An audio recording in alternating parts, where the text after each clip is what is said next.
Thank you for tuning in today to San Diego Market Movers Question of the Week, and I'm welcoming my great guest back with me, Mr. Brian McIntosh. Hi, May. How are you? Great, thanks. How are you? I'm super. Good. Super good. You are a wealth of information, and I like to pick your brain. Okay. So I have a question for you. All right. And my question to you is, forbearance is coming to an end. What does that mean for the market, and how do you prepare your clients for something like that?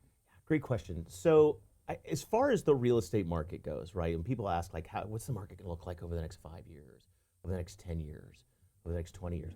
And my answer is it's going to look a lot like it did over the last 5 years, 10 years, and 20 years, right? Because the market's always going to have ebbs and flows, right? You're always going to have events and things that happen that cause the market to fluctuate, move one direction or another, move from a seller's market to a buyer's market, or vice versa. You know, we had 2008, that whole debacle, right, that caused a hiccup in the market, but of course everything recovered and is doing great. Yeah.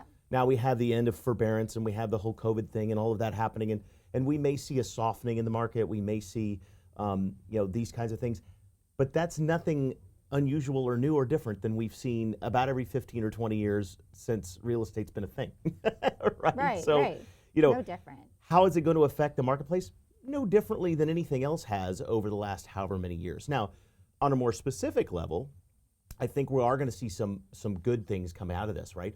We're going to see more inventory in the marketplace, right? Which we need. Right? And that's going to give buyers a little bit of breathing room to really find the property that they want, not necessarily to grab the one that they can get, you know, which is a good thing, right?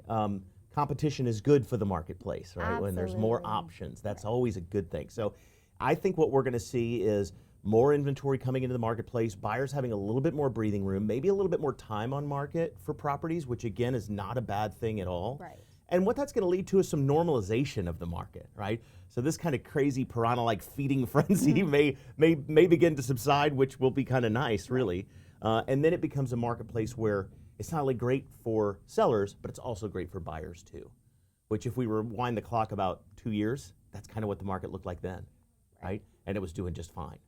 So I think that's what we're going to see. Is it going to cause some fluctuation? Sure. Is it going to cause a little bit of uncertainty? Yeah, that can happen too.